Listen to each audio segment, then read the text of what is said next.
Okay, so this is stage, I don't know how many updates I've made on this. I think I've only made one update. But this is one of the parts to my windshield brackets for my lights. I did not know when I first started making the brackets. I did not know that we had these cases laying around here doing nothing. These cases were empty because we took the bulbs out of these cases and put them in the Land Cruiser, in the Land Cruiser cases that my dad made. What I did is I sanded them down, painted them, no primer, just painted, and I made these are actually wheel nuts off of a forklift. Well, not specifically for a forklift, they were for a forklift. That slides on the bottom. I had to grind that down so that the light would actually go down far enough. There's the switches I'm going to use. And the way the brackets are made, they don't make any quick connects that will work with the actual piece. But here's the windshield bracket, and that's sanded so that I get a ground.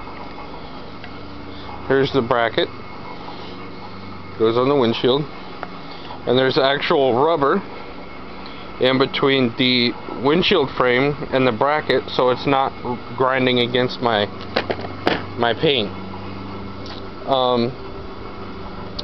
But yeah, the other brackets on the Jeep now, I do have convoluted tubing in there. My saw is almost done cutting, but fuck it. We'll go outside.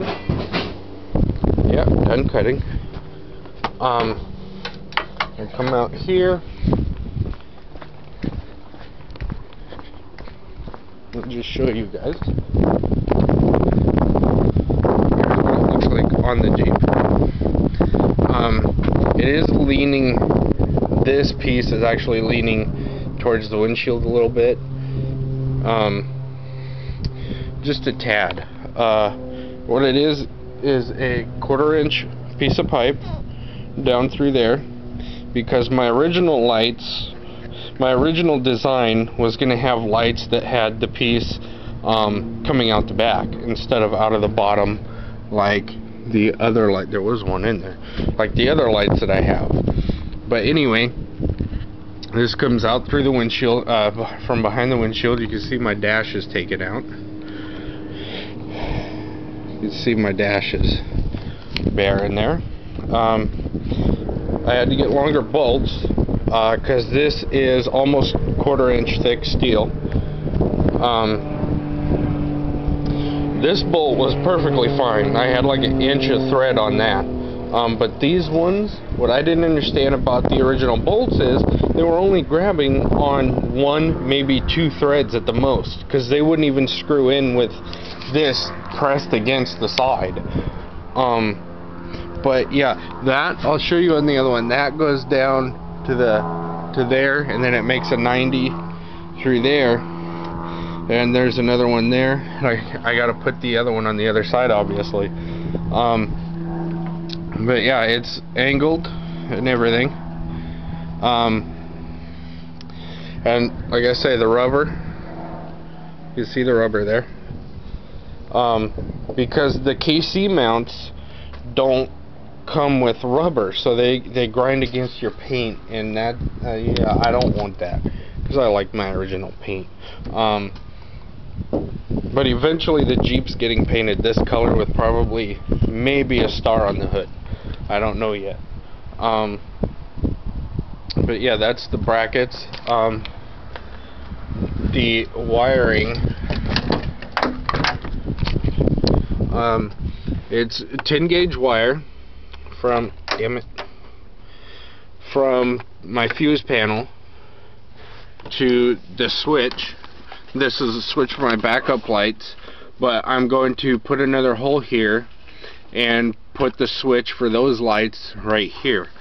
And it's 12 gauge, going to be 12 gauge, which is this right here, from the switch to each light.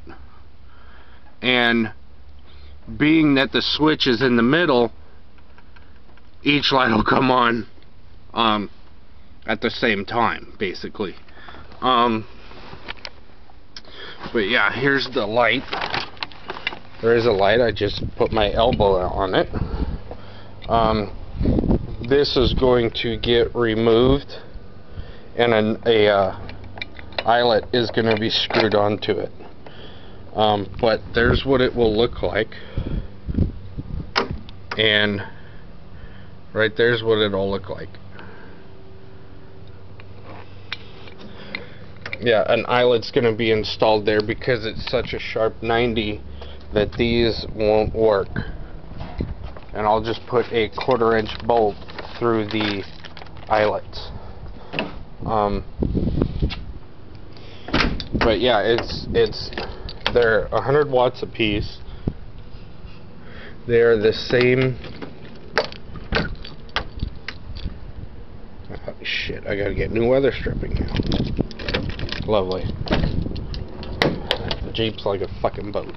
They're the same exact bulbs as these. They're 100 watts a piece at 13 volts. They're aircraft landing lights. And yeah, should be fun. Should be great.